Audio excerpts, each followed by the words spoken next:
Bonjour Catherine Hérault, vous êtes la Bonjour. présidente de Passeurs de Parlange. Alors l'association Passeurs de Parlange, ça parle de quoi? Qu'est-ce que hein?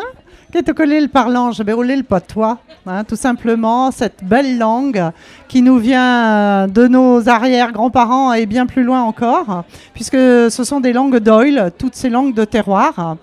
Et l'Aunis, plus particulièrement, puisque nous sommes en terre d'Aunis, est un territoire où se sont mixées toutes ces langues de terroir, puisque dans notre association, nous avons des membres qui viennent du sud Vendée, du sud de Sèvres, de Courson et de ses alentours, bien sûr, hein, mais jusque des gens qui viennent de La Rochelle ou même de plus loin, de Saint-Jean-d'Angély. Alors Donc, cette association, elle a été créée quand? Elle a été créée il y a 3 ans. À votre initiative? À mon initiative, parce que moi, ça fait très longtemps quand même que je suis dans cette mouvance de sauvegarde de ce patrimoine immatériel linguistique, à la fois parlé et chanté, puisque en tant que musicologue, j'ai fait beaucoup de collectage depuis 40 ans dans ce territoire. Et puis, j'ai créé la Journée internationale de la langue maternelle en Poitou-Charentes il y a 10 ans.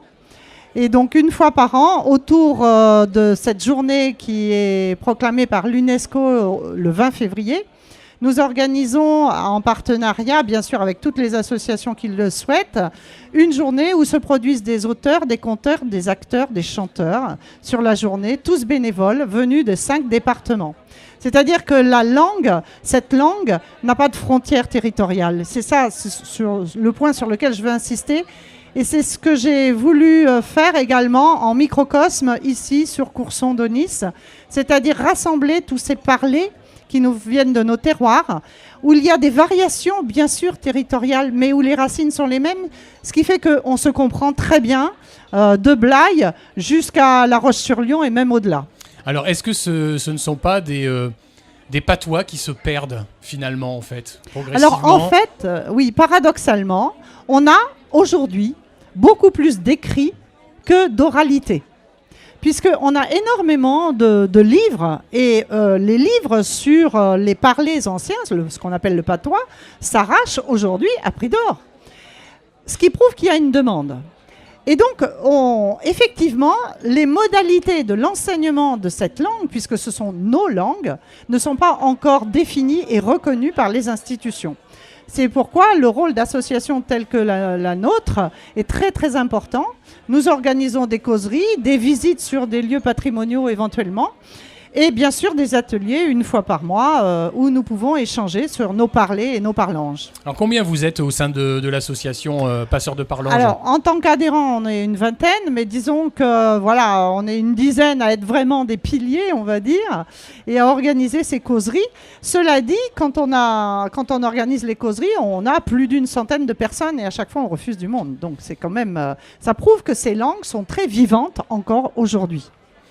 Alors je crois que vous avez énormément d'animations, d'événements qui vont venir. Est-ce que vous pouvez nous en dire 2 mots? Alors le prochain, c'est le 28 octobre à Saint-Cyr-du-Doré, donc c'est pas loin d'ici. Grâce aux volontés également des élus qui nous soutiennent, qui nous mettent à disposition les locaux gracieusement, nous pouvons organiser ces causeries du dimanche après-midi, en l'occurrence là ce sera le cas le 28 octobre, ou bien des veillées avec repas, comme ça a été le cas à Courson l'hiver dernier, en février dernier. Voilà. D'autres dates?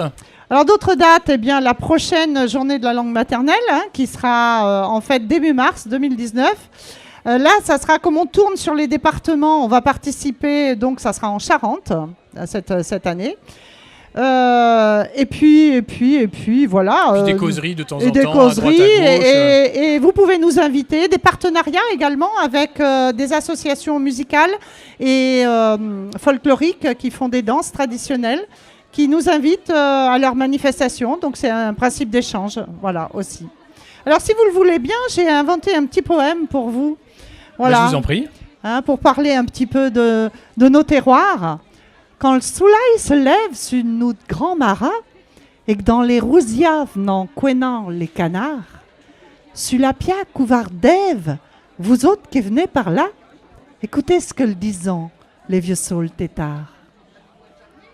Très joli en tous les cas. Et puis oui, on comprend. Hein, Hein, pense que, on n'est pas trop... c'est totalement audible Hein, voilà. et entendable. Alors, très bien. C'est de la culture, c'est de l'histoire.